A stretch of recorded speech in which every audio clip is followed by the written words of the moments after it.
So see you soon.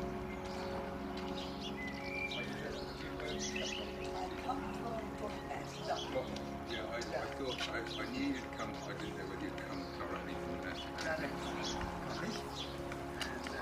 It took about 3 hours. Oh, not too bad. Not too bad. Hello. Hello, Satish.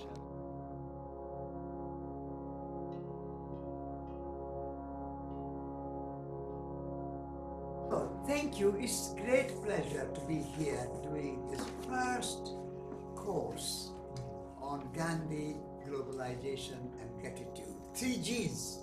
G3. Gandhi, globalization and gratitude. And it's thanks to Will and Yana for this opportunity. So since it's a gratitude, my gratitude to you both, and I'm grateful for this opportunity. In my sort of thinking, there are 3 individuals who have great influence on our thinking in the world. One is Marx, Karl Marx, and all the kind of Soviet Union and China and Cuba and socialism, democratic socialism, all those things, one way or the other has emerged from Karl Marx.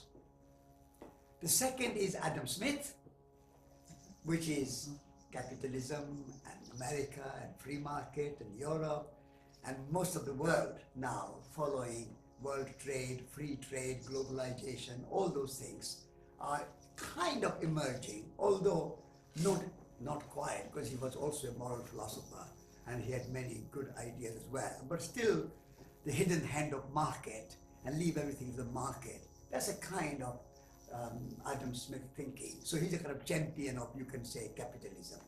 So left and right, Marx and Adam Smith, but not so much recognized as Marx and Adam Smith. But I think Gandhi has a third way, which is neither left nor right, but something in front. Now, there's not a great deal of difference between Karl Marx and Adam Smith. Why? Because both of them are materialists. Even though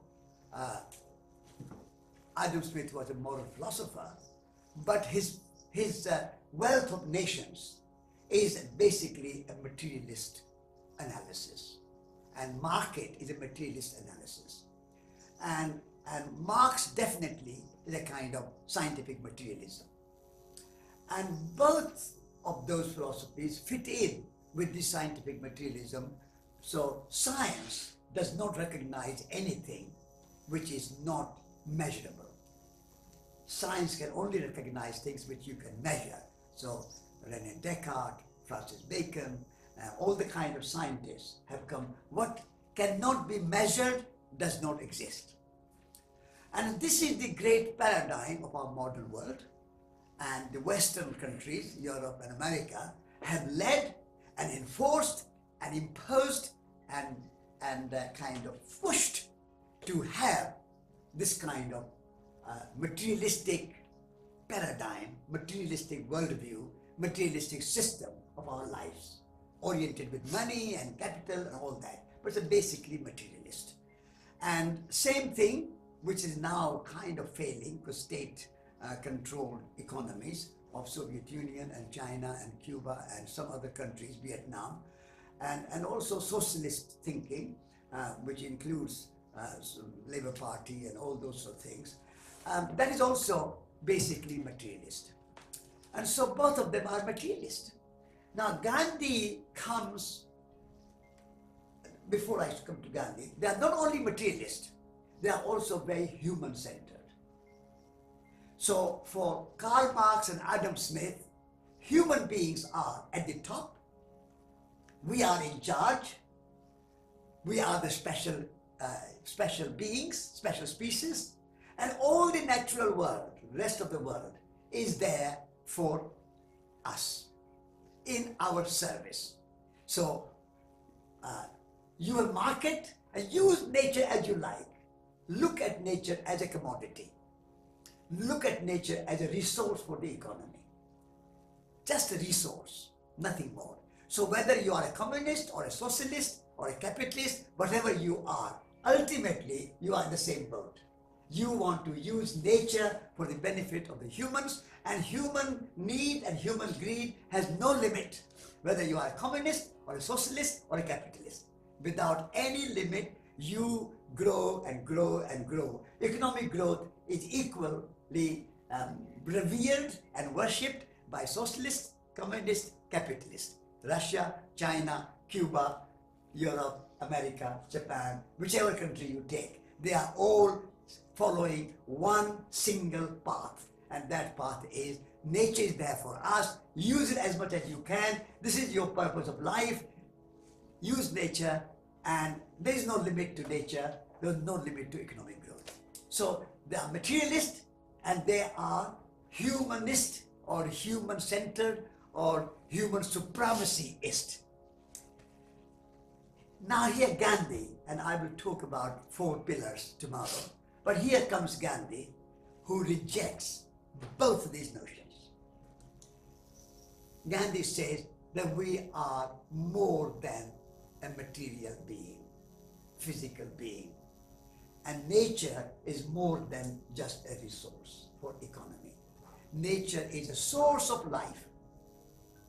It's a big difference between resource for the economy and nature being the source of life.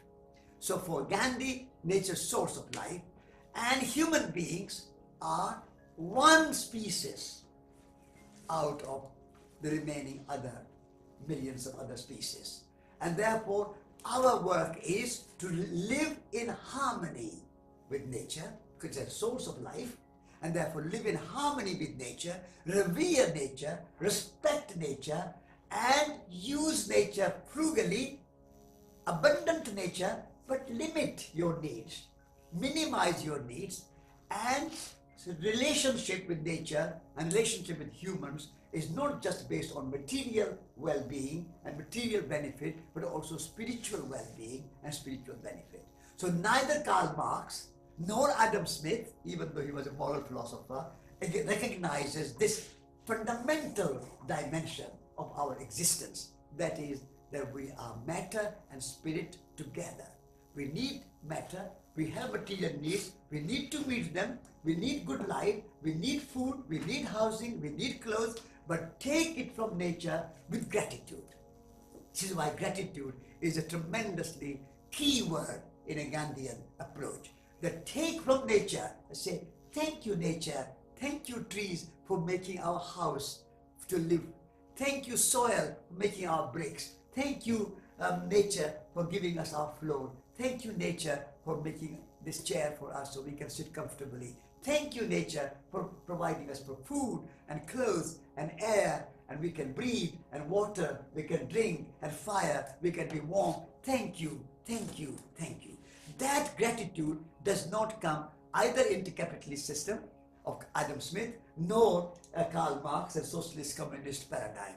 And so Gandhi says that our relationship with natural world should be based in gratitude and reciprocity. That nature gives us, we give back something. It's a law of return. We give something back. If nature is giving us food and clothes and housing and everything, what do we do back? We cultivate soil. We put compost in the soil. We put water on the plants, and we say thank you. So giving back something. So always no waste in Gandhian ecological worldview. No waste. Everything what we use must go back to the soil. And so when you are giving back to the soil, soil is nourished. Your gratitude and your giving back makes the soil flourishing and nourishing and nourished. And so this is, I think, fundamental difference. But unfortunately, Gandhian worldview has neither been accepted by India, where Gandhi was born and led India's independence movement, although there are many, many Indians, I would say a few million Indians live in a Gandhian way. There are many, many ashrams, many movements. Bandana Shiva is one of them, but there are many, many other movements. So it's a grassroots level. Gandhi is well and alive in India, and many, many of us Indians, we live that ecological, holistic, reverential worldview and live it and practice it and promote it. But the government, business, industry, the media, Mumbai, New Delhi, Kolkata, the big cities, those are the centers of World Trade Organization and the kind of World Trade World Trade, even not World Trade Organization, but World Trade, export, import, and materialism. And so that's a kind of fundamental difference. So, so gratitude, every moment we need to remember that we exist because of our relationship with other people as well as with nature. So I understand gratitude in terms of gracious attitude. Gracious attitude. You are gracious to your fellow human beings. So you say thank you to your mother who has given you birth. Quite often in our modern world, we say, oh, my mother treated me badly. I was badly brought up. This is why I have problems. We are very quickly sort of encouraged to blame our problems on your mother or your father. But in our Gandhian culture, we say, how your mother treated you, she had right intention. She had a good intention. Your mother is your hero. She carried you in her womb for 9 months. Remember that. She carried that weight. And then giving birth is a life and death experience. Mother goes through life and death experience. And many times mothers in the world can die through birth. They can die. Baby can die, but also mother can die. So whatever mother, grateful. So in the same way, you can multiply that to your father, to your brother, to your sister, to your wife, to your husband. I mean, as a man speaking, and I'm married to my wife for 45 years, only thing I can say is thank you, my wife, that you have lived with me for 45 years, tolerated me with my warts and all. What kind of person am I? I have so many shortcomings, so many mistakes, so many temperaments, and yet you have tolerated. Look at Queen and Prince Philip. They have lived together for how long? I don't know. They are tolerant of each other. They could be divorced. Prince Charles divorced, but Queen did not divorce. So, and the many people before the Queen and Prince Philip had divorced and did not practice gratitude. So that gratitude to your children, so children, thank you for being here in this world and being my child. How much I enjoy. Many of you said, when you were talking about your love, you say, I love my family. If your family was not there, what will you have to love? So it's the children who gives you opportunity to love your children, love your grandchildren. So be grateful to your children. Don't say, oh, you are only a child. You are only a child. No, you're a wonderful child. Every child, which Lola, is it Lola? Lola represents here. I'm delighted that we have a child in our audience. So we adults have to be even grateful to children. Children come not from us, but through us. And they come with the life longing for itself, as Khalil Gibran said. So that gratefulness, that gratitude, every moment we take it for granted. I was the other day at my railway station, Tiverton Parkway, and I saw a young man cleaning the windows. And I said, wow, thank you for keeping our station so clean. If you were not cleaning the windows, we will have dirty station. Do you want a dirty station? No. But you say, oh, I'm paying you. This is your job. And you pay very little. And still you not pay any thanks or gratitude. So I went to the window cleaner and said, thank you for cleaning our windows. You keep our station so clean.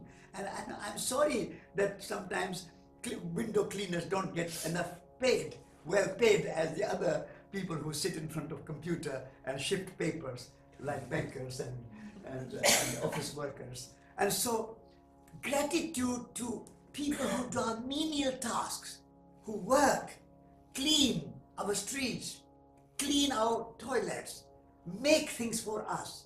So having that gratitude was Gandhi's idea. And so gratitude to nature, gratitude to people. And when you have that gratitude, then your economy, your politics, your business, your industry, your banks will be of different nature. At the moment, why we have such ghastly banks, exploitative banks, because they don't feel any gratitude to their customers. They think they are there only to make money for themselves and have lots and lots of bonuses and so on. There's no sense of gratitude to customers. When I have been a customer to a bank for 40 years, and still if I phone them, say, oh, what's your mother's name? What's your father's name? What's your birthday? I said, I've been your customer 40 years. You have no sense of gratitude to your customer. They have no gratitude. And because of my money, that they are getting lots of bonuses. I mean, our money, not just my money. People's money. I don't have much money. So people's money. So if bankers were had a sense of gratitude, if our politicians had a sense of gratitude, if our and if we have sense of gratitude, then our society will be of a different order, different kind. Why we have so many problems, so many tension, so many wars, so many conflicts, so much poverty, so much all the problems that we have, because we lack gratitude. But our capitalist system has no room for gratitude. Our communist system, our socialist system, our left party, Labour Party, Tory Party, Liberal Party, Green Party, any party. I mean, I vote for Green Party, I'm glad to say, pleased to say. However, all the political parties, they lack this idea of gratitude. And because gratitude, what is gratitude? It's a wishy-washy, flaky idea. What are you talking about? So I think Gandhi, this is why Gandhi is not so popular, because he talked about the spiritual dimension of our politics, this spiritual dimension of our economics, spiritual dimension of our life and our relationships. And so this is the great difference between feeling that humans have right to exploit nature from capitalist and communist Marx and Adam Smith point of view. Humans have right to take nature as they like and use it as they like. Whereas Gandhi said, not only humans have rights, but also nature has rights. The rights of trees, the rights of river, rights of earthworms. You might think that, what is earthworm? Just a little creature there. And when we put fertilizers and chemicals in our soil, all the earthworms die. So we don't care with that. Our chemicals and fertilizers and pesticides and all these are wonderful inventions. But one earthworm, the small little earthworm which is just working there, that earthworm turns 6 tons of soil a month. Can you imagine? Hard worker. 6 tons of soil every month, one single earthworm turns. And because of that, soil is fertile and friable. You call it friable? Yeah, friable. So air can go through the soil. Water can go through the soil. It's not solid, but earthworms are working. And earthworms ask for no wages. Never. Earthworms were never on strike. The French are striking. The English strike, the British workers strike, but earthworms work hard every day, no strike, no wages, no holidays, and we don't have any gratitude. We think early earthworm, oh, I don't like earthworm. I will put chemicals so there's no earthworm in the soil. We have to be grateful to earthworms. And that is Gandhian attitude. That's a Gandhian way of looking at the world. And so, we'll talk tomorrow again, but he coined a word for it, which I would like one day to become part of English dictionary. Sarvodaya. Sarvodaya. Sarva means all, and Udaya means well-being. well-being of all living beings, not just human beings, but all living beings. Why? Because human well-being depends on the well-being of the natural world. If we think that we can pollute the air, we can pollute the water, doesn't matter, we can poison the soil, doesn't matter, we can put overfishing of the oceans, we can destroy the rainforest, it doesn't matter. But if the rainforests are gone, if the oceans are overfished, if the water is polluted, if the air is polluted, and global warming and climate change, if the soil is poisonous, human beings cannot be healthy. So the reason Gandhi would, I think, argue, the reason we have so much ill health, and so much cancer, and so much depression, and so much mental problems, and so much health problems, and NHS, the National Health Service, is breaking down at its seams because it cannot manage the number of sick and ill people in Britain and all over the world, and every kind of nation is facing this problem. Why? Because our planet is unwell. And if our planet is unwell, if nature is unwell, then we cannot be well. Our health depends on the health of the planet. Because we are totally interdependent. We are totally interconnected. We are not separate. We are made of the earth. If the earth is poisoned, we are made of the earth. We are made of the food you ate this evening, all those lovely lettuces and the lovely tomatoes and all the things. That's pure soil, transformed into broad beans, transformed into beautiful red tomatoes. Where they come from? They are totally 100% soil and water and sunshine. There's nothing else. There's no human beings can make a tomato out of nothing. They are made of the soil. So if the soil is not healthy, your food will not be healthy. And if your food, so we are made of the soil. We are 70% of water, 70% of our body is water. So if water is polluted, we are polluted. We breathe every second, every moment. If we cannot breathe, we will not be alive. So we are made of air. Without air, we cannot survive. So if the air is polluted, all our exhaust and all our global warming and greenhouse gases, what are we going to breathe? And so we are earth, we are air, we are fire, we are water, we are nature. Nature is not just out there, the trees and the beautiful Malvern Mountains and the lovely river passing. What's the name of the river? Team River, beautiful river passing here. That is nature, but we are also nature. Humans are nature too.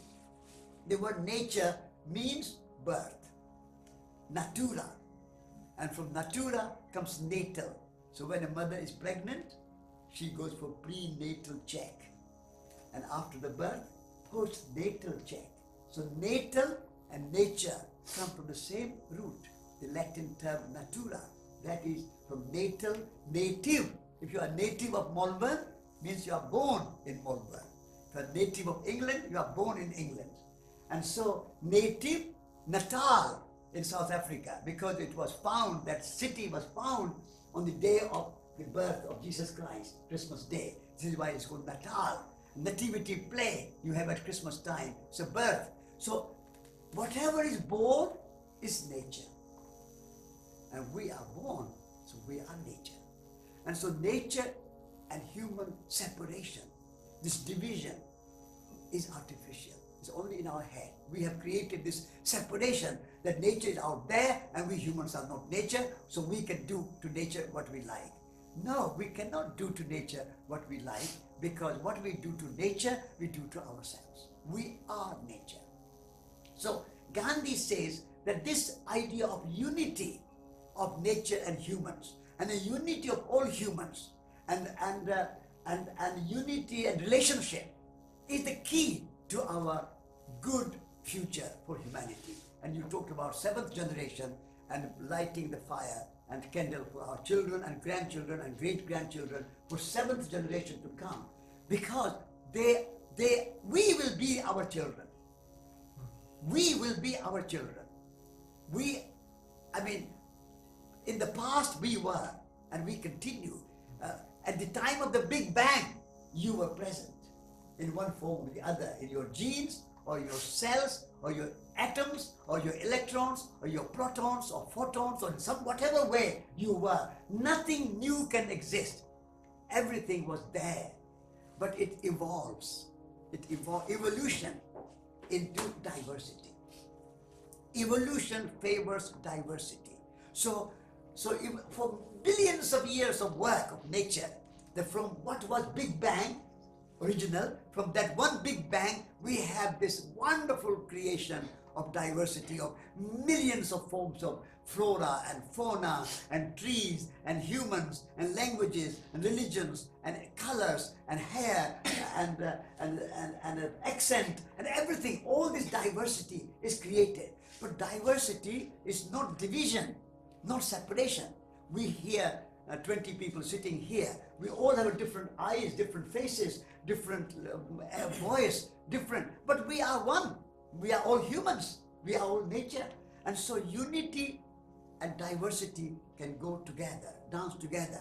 But it's what we have created in our Marxist and Adam Smith worldview. The capitalism and communist worldview is materialistic worldview, where say we are separate. And if humanity is divided, you are Russian, we are Americans, your national interest is separate from our national interest. You are Muslims, we are Christians, you are Buddhists, we are Hindus, you are Pakistani, we are Indians, our interests are separate. This division is created by the Marxist and analytical scientific materialism and a kind of capitalist materialism, where my interest, my greed, my success, competition against somebody else, this competitive idea of capitalist system. Actually, competition is a beautiful word, and we have misinterpreted it. Competition, means together, and petitioning means striving together. So when the two teams are playing, two cricket teams or two football teams are playing, they are not playing against each other, they are playing together. That is competition. When we created this language that they are playing against, Manchester playing against Liverpool. No. Manchester is playing with Liverpool. You cannot play against. Competition means playing together, petitioning together. But we have corrupted the word. We have contaminated the word. We have misinterpreted the word competition. And so now capitalists say you are against each other. So this idea of against. So Gandhi says that we do not have this conflict of interest. Marxist idea, there's a conflict of interest between the ruling class and the working class, the bourgeoisie and the working class, the conflict of interest. And therefore, working class has to rise and kill and destroy and kind of dismiss the ruling class, and then you can take control and power. And so Gandhi says, our interest is common. We are all human beings, whether you are American or Russian or working class or upper class or ruling class or whatever class you are. Before you are any class, you are a human being. And therefore upper class and middle class and working class come together and say, our interest is common. We have a common interest. We have a common future. We have a common destiny. We have a common home, our planet Earth. And our Britain is our common home. Europe is our common home. The entire Earth is our common home. So this Gandhi stands against this idea of conflict of interest and a clash of interest. And therefore you come up with the idea of class struggle. So you have to be in class struggle and you have to have an armed revolution. And therefore guys say, no, you don't need armed, you have a non-violent relationship. So we'll talk about non-violence when we come to talk about Satyagraha. So this is a kind of overview of Gandhian thinking, where we can create a new understanding where humanity can live at ease with itself and in harmony with the natural world. So we don't have to see our diversity into divisions, and we don't have to fight and kill each other because we are different. It's something to be celebrated when we are different. Diversity is to be celebrated. It would be boring if 7 billion people on this earth were all speaking English. It would be boring if 7 billion people on this earth were all Christians or Hindus or Muslims or Buddhists or whatever, or all people were all same color. So it will be boring. So we have to celebrate our differences rather than turn difference into division and the fight against each other in the name of religion, in the name of nationality, in the name of class interest, in the name of anything else. And so the idea of this non-violent, harmonious, grateful living is fundamental to Gandhian way of thinking. And that fits in with very well with our modern thinking of green movement and ecological worldview, because ecos is a very beautiful word. Ecos, ecology, comes from two Greek words, ecos and logos. How are we doing the time? Fine, 10 Okay, minutes. 10 minutes. So ecos and logos, there are two words. Ecos means home. And in the wisdom of the Greek philosophers, the entire planet is our home. Planet home, earth home. That's ecos. And logos means the knowledge of planet home. How all the species work together, fit together, how the sun and the rain help the soil so that soil and rain and sun and earthworms together can create the trees, and then trees can have photovoltaic photosynthesis with leaves and flowers and blossoms and fruit, and the sun can ripen the fruit and we can have sweet apples. All how everything fit together, this knowledge is ecology. And economy, ecos and nomos, nomos means management. Managing this planet home in a harmonious way, in a biodiverse way, that is economy. Economy does not mean money. Economy, we have to tell our Chancellor George Osborne that economy does not mean fiscal policy and finance and business management. Economy means management of our planet home. And so, if you take economy and ecology is true sense of the word, then I think Gandhian philosophy fits in very well. And the founder of the Ecologist magazine, Teddy Goldsmith, was a great Gandhian. He went to India and he spent 6 months there studying Gandhi, and he came back and said, Gandhi is the eco-philosopher of our time. And Arne Naess, who created deep ecology philosophy, was also a Gandhian. He went to India and he spent lots of time studying Gandhian philosophy. So ecological worldview and a Gandhian worldview very much fit together. And so if we are interested in finding an eco-philosopher, an eco-economist, ecological economist, then I think we have to study Gandhi and find answers there. So that's a kind of brief introduction to Gandhi. Thank you very much. Thank you, Satish. Wonderful. Well, what a fabulous introduction. Thank you, Satish. You're welcome.